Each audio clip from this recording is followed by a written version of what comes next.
మాది నెల్లూరు ప్రగతి నగర్ 9వ వీధి. 9వ వీధిలో అది ఒక ఇంటి విషయం వచ్చి కోర్టులో 1991 నుంచి కేసు నడుస్తూ ఉంది. కేసు కోర్టులో నడుస్తున్నా కూడా 91 నుంచి మేము పన్ను కరెంటు బిల్లు అంతా మేము కడతా ఉన్నా కూడా 2022లో మార్చేశారు. ఇదిగో పన్ను కరెంటు బిల్లు అవి ప్రూఫ్ కూడా మార్చేశారు. మార్చేసి ఇప్పుడు కమిషనర్ని కలిస్తే ఆయన హెల్ప్ చేస్తా అన్నాడు. సార్ని కలిసాము. ఏమంటే మళ్ళీ బేస్రావు రామన్నారు. ఇప్పుడు 2 సంవత్సరాల నుంచి మున్సిపాలిటీ ఆఫీస్ చుట్కారం తిరిగినా కూడా మాకు ఏది చేయలేదు. ఇప్పుడు కమిషనర్ గారిని కలిసే లోపల మీరు బేస్వారం రండి మాట్లాడదాం చేయిస్తానని అంటున్నారు. అది అన్యాయంగా మార్చేశారు. అవతల ఎక్స్పర్ట్ వాళ్ళకి హెల్ప్ చేసి అప్పుడున్న కౌన్సిలర్ల ద్వారా చేసి మార్చేశారు. 2022లో మారిపోయింది. మరి పన్ను మార్చేశారు. 91 నుంచి తిరుగుతూనే ఉండ. ఎప్పటి నుంచి కట్టేవా? 91 నుంచి. ఎప్పుడు దాకా కట్టా? 22 దాకా. 22 దాకా పెట్టినా. కార్పొరేషన్ వాళ్ళు మున్సిపల్ కమిషనర్ సార్ ఏమంటున్నారు?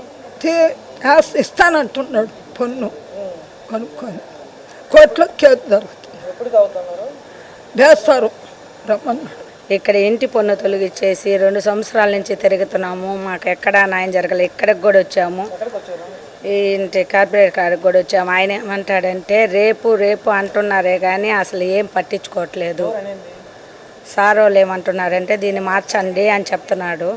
కానీ అతను ఓల్డ్ మషన్కి అసలు పట్టించుకోలేదు. రేపు చేస్తాంలేమ్మా పోయేసి రాబోండి అంటున్నారే కానీ అసలు ఏం పట్టించుకోవట్లేదు. మాకు న్యాయం జరగాలి అంతే. వాళ్ళు విజయవాడ ఇక్కడ కూడా కాదు,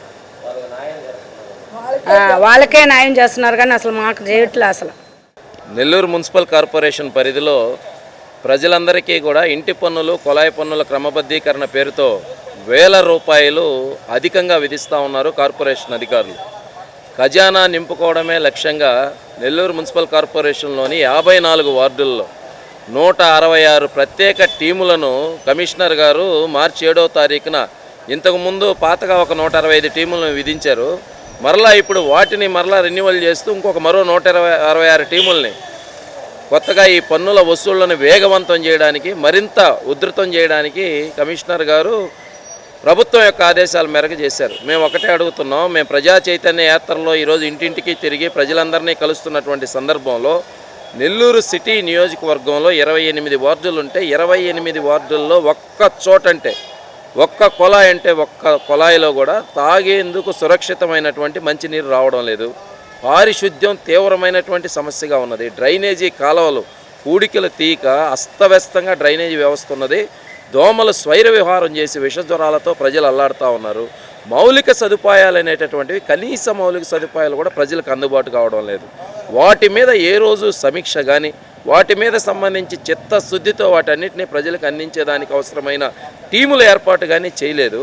కానీ ఈరోజు పన్నుల వసూళ్ళని బలవంతంగా ఈరోజు దౌర్జన్యంగా ఇంటి మీదకు వచ్చి మీరు పన్ను కడతారా, మీ కుళాయి కట్ చేయమంటారా, కరెంటు కట్ చేయమంటారా అని దౌర్జన్యాలు చేసేటటువంటి విధంగా టార్గెట్లు పెడుతున్నారు. ఆ పంపించిన టీము హెడ్లకి మీరు ఈరోజు ఒక రోజుకి ఇన్ని లక్షల రూపాయలు వసూలు చేసుకురావాలని కార్పొరేషన్లో టార్గెట్లు పెడతా ఉన్నారు. దాన్ని వాళ్ళు టార్గెట్ పూర్తి చేయాలని ఇక్కడికి వచ్చి ప్రజల మీద దౌర్జన్యం చేస్తున్నారు, వేధింపులకు గురి చేస్తున్నారు.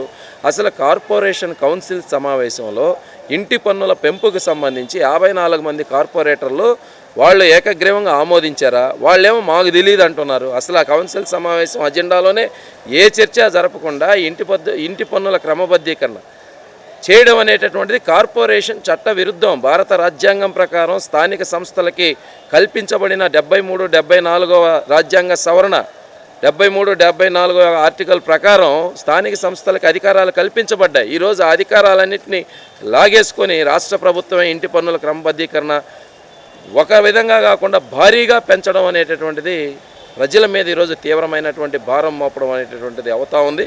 ఈరోజే వెంకటేశ్వరపురంలో తిరిగితే 40,000 రూపాయలకు పైగా పన్ను విధించారని శాంతి అనేటటువంటి ఒక మహిళ చెప్పారు. అదేవిధంగా 25,000 రూపాయలకు పైగా కుళాయి పన్నులు విధించారని చెప్పారు. గత ప్రభుత్వాలన్నీ కూడా ప్రజల మీద భారాలు కాకుండా ఇంటి పన్నులకు సంబంధించిన వడ్డీ మాఫీ రాయితీ ఇచ్చారు. 4-5 దఫాలు కట్టమని చెప్పి అనేక రాయితీలు ఇచ్చారు.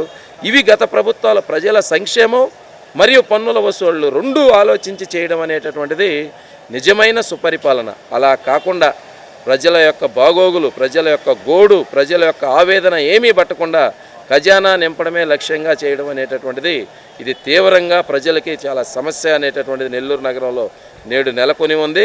తక్షణమే ఈ వేధింపులు, ఈ బెదిరింపులు పన్నుల వసూళ్లలో చేసేటటువంటి ఆపాలి. భారీగా ఇంటి పన్నులు, కొలాయి పన్నుల క్రమబద్ధీకరణ పేరుతో చేసేటటువంటి భారీ పెంపుని ఆపాలి. కౌన్సిల్లో చర్చ జరపాలి. అఖిలపక్ష పార్టీలని పిలిచి సమావేశం జరపాలి. అదేవిధంగా స్వచ్ఛంద సంస్థలు, ట్యాక్స్ పేయర్స్ అసోసియేషన్స్ వీరందరిని కూడా పిలిచి ప్రజల మీద భారాలు పడకుండా నగరాభివృద్ధి మీద ఆ రకమైనటువంటి పరిస్థితి చేయకుండా ఏకపక్షంగా పన్నుల వసూళ్లు, ఖజానా నింపడం లక్ష్యంగా చేయడం సరైన పద్ధతి కాదు. దీన్ని మేము సిపిఎం పార్టీగా తీవ్రంగా వ్యతిరేకిస్తున్నాం, ఖండిస్తున్నాం.